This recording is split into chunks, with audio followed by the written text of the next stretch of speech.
Welcome to Racheal Fosu TV. Here with us today we have none other than Mr. Todd Sawyer. Thanks for joining us. It's a pleasure to be here with you. We're happy, very happy to have you.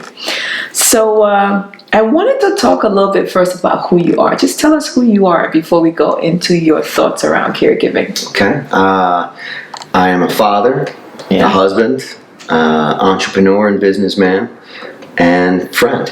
Yes, a very close friend of mine. Very close. Thank you for coming. I love you and I appreciate the support. Of course. So tell me a little bit about whether or not you've had the experience of caregiving. So I've not had the experience of directly caregiving for somebody, but I've certainly seen it throughout your situation, throughout my father's illness, where my mother was his primary caregiver. So I've been close, but haven't been that person. Okay. Now, watching that from a distance, tell me how you saw the person who was the caregiver change over time. How did they start out? Your mom, how did she start off? Where did she end? Me? Sure. Reflectively. So in the case of my mother, throughout my childhood and adulthood, my father kind of took charge of things and took care of stuff. And when he got to a point where he needed somebody to take care of him, the roles reversed. And she became the leader, and I remember specifically having a conversation with my brother saying, holy cow, who is this woman? Because she was on it. She was on everything. She was not only on top of the doctors and the medicines that he was taking, but waiting on him hand and foot, and the level of concern and worry and love, but taking all of the worry and the panic and the sadness and the nervousness and putting it aside, because there was really no time for that stuff, and just stepping up and being this incredible go-to person. Wow. And again, obviously I saw the same thing as I watched you, although you were already a leader and helping to run the household and running businesses and everything else, but I witnessed you taking on basically a second full-time job, which it is, while trying to maintain your career and first full-time job. And again, stepping up in those situations where, geez, we don't how are you supposed to know what to do? How the heck am I supposed to know what to do? I wouldn't know, you didn't know, my mother didn't know. And you can get frustrated and throw your hands up or look for someone else to do it, but there is no one else. So you figure it out. That's the only thing you can do is figure it out. You don't really have a choice. And I guess when you don't have a choice, you just do it. You do it. So for the caregivers out there who feel like you don't know what to do, join the club. It's not, you're not alone, you're not stupid, you're not less than anybody else. It's normal. Why would you know what to do? So you wouldn't. Which is why you're doing this. And that's why it's so important for us to be talking to caregivers and helping them feel educated about just the fact that it's okay to not know, and then figure out what you don't know and how to get help. And to have somebody to lean on a little bit, whether it's through a conversation or through a YouTube video, or just something to make you feel a little bit better, or have a community around you, that you're not alone, that, a lot of people have been through this, I can do it too. That's a message we hear time and time again. You're not alone. And that's one that a lot of caregivers don't really realize, because I can say for me, going through the experience, I thought I was the only one doing it at the time. Not till much later did I figure out, wow, there are millions of people doing not exactly the same thing. In some capacity. But in some capacity doing that. Now, with your mom and watching your mom and your dad, for instance, you said there was a role reversal. How do you think that impacted you? I mean, to me, listen, I as I said, I was impressed with what my mother was able to do. Without complaining. She wasn't, making a fuss. She wasn't complaining about it. She was just doing it. And again, to me, it was impressive how she rose to the occasion. Right. And did it, but in the way that she did it. Mm-hmm. Like, you can help people, I don't want, begrudgingly isn't the right word, Yep. but kind of complaining the entire way along. Right. Which you're still going to get it done. Right. But I think in a situation as serious as my father's and as Mm-hmm. serious as Dom's, there's no room for complaining. Right. Like, there's no point to it. It's not going to get you anywhere. And Right. your concern, I think, outweighs the Mm-hmm. complaining part of it. Right. So the approach to caregiving, Mm-hmm. which is really hard. And I was speaking to somebody about this and saying, when you start it, at first you don't know what you don't know. So you find yourself having to take care of all these different tasks in a day. And then the person comes with something that throws you completely off field because they're not following the plan. Mm-hmm. And you have to now choose to either just make them follow the plan or try to listen to what they're saying and incorporate it in the plan. And I think there are parts in my book where I talk about things where Dom wasn't quite following the plan. For sure. You know? There's this saying, I think it was Mike Tyson said it, of all people to quote, but Right. he said everyone's got a plan until you Right. get punched in the face. Exactly. And then your plan goes out the window. Exactly. And you have to adapt. Yeah. And I remember specific in the room right over there, Right. very specific instances where anyone's patience would have been tested Right. to their limit. Right. Because he was home and he was, Right. recovering at the time. But, all due respect, he was being a gigantic pain in the butt. Yes. And not listening and just being difficult Right. for a multitude of reasons. Right. That Which were even when understandable. you know the reasons and understand the reasons, it's like raising children. Yeah. There are times when you just get too frustrated Yep. to deal with it, but you can't walk away from your children. You can't walk away from the person that you're giving care to. So Right. it becomes extremely stressful. Yeah. And then guilt follows stress. Right. Right. And because I was, again, talking to someone who said they felt very guilty about leaving to take time out for themselves. Did you see that with your mom? Was she able to ever take time out I think for herself? it was a little bit different. My father's illness, Mm-hmm. he was sick for 3 years, but he was fairly healthy until the last 3 or 4 months. Okay. So she really was a caregiver for the last 3 months. I mean, Right. she was taking care of him. Right. Making Right. sure you had everything and everything was lined up. But Right. I think in her situation, she just wanted to spend every minute because she knew the yes. end was coming. Right. And didn't want to be able, she didn't want to waste any time Right. doing something else. Right. But there were times when, they would go out together or she Right. would go out for just a little bit. So I don't know. I Right. know that she felt guilty that she didn't do more. Oh, yeah. And to this day, she'll say, I wish I could have done more. I wish I didn't go to sleep that last night. Oh, wow. But you can't put yourself Right. in a position where, you Right. feel guilty for not Right. doing, when you've done so much, you can't feel guilty for Right. the one thing or the couple little things that Right. you didn't do. That's a great point because we all think we picture how it's going to end. And it's never the way you picture it. Mm-hmm. And so that's an interesting point that she's, you still carry some guilt from that because you just can't. And it takes some time, probably a long time probably, to be able to come to terms with that. That's an interesting point that I had never thought through before. So now that we're here, tell us a funny story, if you can remember one, of the two of them, or maybe Dom and myself, where you observed some caregiving thing that in the time it might have seemed crazy, but now when you look back, it's kind of funny or makes you laugh.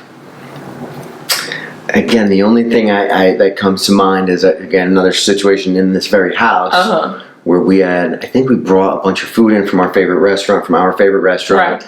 and it was Dom's favorite thing. It was his salmon with the vegetables, Right. and for whatever reason, he just wasn't having it. Right. He didn't want that. Even after he wanted it, he didn't want it. Right. And the plate got launched Right. in the air.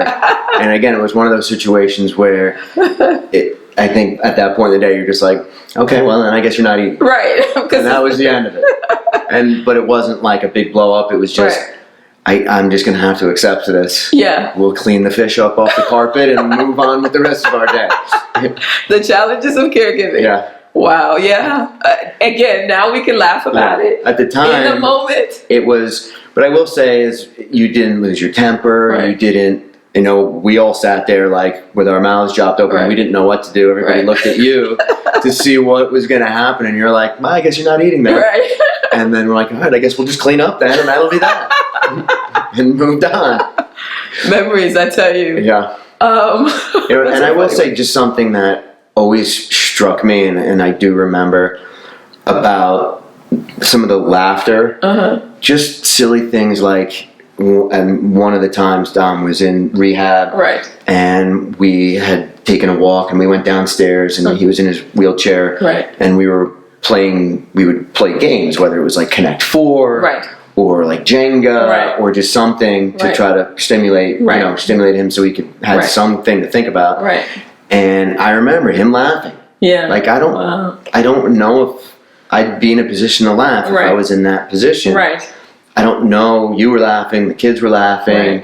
Right. He would cheat and then like think that nobody saw him, and Right. and we all had a laugh over it. Right. And it was still a very, very serious situation. But the fact that there could be some levity was that's one of the things that I don't think I'll ever forget. Oh, Because I kind of remember leaving there saying that was surreal because we were all having a good time. Right. Like, But how could that be? How can we be having a good time? Right. But we were, he was still funny, and Right. he was still Right. so. And I think the person you're giving care to will react a lot to the caregiver. Mm-hmm. So like how you acted and how you took care of things, I Right. think had such a positive influence Right. on Dom. Okay. Meaning, if you were just nasty and Right. upset and Right. all the time, I Right. think he would have been a different person while he was trying to recover. Right. And I think that's a great point to make, because as difficult as it is, you have to make a choice at some point about how you're going to approach your caregiving. Yeah. And for me, there were points where I had to walk away and reflect on how I would do that. Which right? circles back around to, you think you're going to feel guilty if you leave Right. for an hour Right. or a day. Right. But in effect, you're going to be a better caregiver Right. if you leave for an Right. hour or Right. a day. Right. And would you rather feel guilty about, snapping at somebody or Right. not treating them the way that you want to treat them? Right. Or leaving for 2 hours. Right. Getting your head together, getting a haircut, getting whatever, a massage, Right. going out and sitting outside and having quiet Fresh air. by yourself. Right. It makes you more equipped No, I agree. to come back. Yeah, the analogy I use is putting your oxygen mask Yeah. on first. And, while we would love to just keep the other person's on, we're going to suffocate Right. if we don't do that. And then So- you can't help yourself or that person. No, we can't help. So we have to put ours on and be able to allow ourselves to rejuvenate, to be able to then continue to care. So how sensitized are you now to caregiving, right? I published this book. You were the first person to finish reading it in, 36 hours? 36 hours, less Right, than 2 you were days. the first person to finish Yeah. reading it, and you were in chapter 4 at the book launch. Yeah, I And couldn't stop. Couldn't stop myself. how are you now sensitized to caregiving? Like, what is your perspective now? What do you think is still missing that we can do? So listen, I believe that even me watching you for all those many months, years, and coming and going throughout that time, Right. in and out of this house, watching my mom, I don't know that I'm prepared at all for the day that may come when I need to be that person. Right. I think maybe I understand it a little bit better. Right. And I'm probably more equipped to deal with my emotions and my actions and, get out of my own head and Right. deal with it. Right. Which definitely from the experience and from the book was a big help. Right. But I don't think anyone realizes what it is to be the caregiver Right. till you're the caregiver. Right. I could Like I can sympathize with you and with my mother, but I can't empathize because I don't know. You don't fully know. I don't fully know. No, I agree. But again, through the book and through I agree. being around it, I know what it entails, Right. but I don't know the toll that it takes. Right. Other than what I've seen, but it's hard. It's what you've seen. Yeah. Right. And again, most of the time, you were in a upbeat and had everything under control because you're get it done, Racheal, and like executive Racheal, and that's how you kind of approach. Right. I just know I need to get all these things done in a 24-hour period. So if that means I'm up for 22 hours, then so be it. Right. But I didn't see, maybe on occasion, once in a while, where it was just too overwhelming to deal with. Oh, it was. It was. And again, someone said it best when I was interviewing one of our previous guests, that I actually got support, and I'm thankful for the support that people provided, because there's no way I could have done it without that. And sometimes caregivers, that's where we may fall down, is we can ask for more help than we do. Or sometimes people offer help, and because we don't want to expose, you don't want to expose really what's going on. Or expose or impose. One of those two. That we kind of stay in the corner to our detriment and to the detriment of people who we're caring for. And so being able to say, I'm at my limit and I need help with X, or I do need food today because I don't have the time to be able to pick it up. And if you say it like that, any one of your friends or family is going to jump to try to help you if they're your true people, at the opportunity. Which, you know who they are. But if you say, no, I'm okay, I'll figure it out, I know it's good, I'll be able to get it done.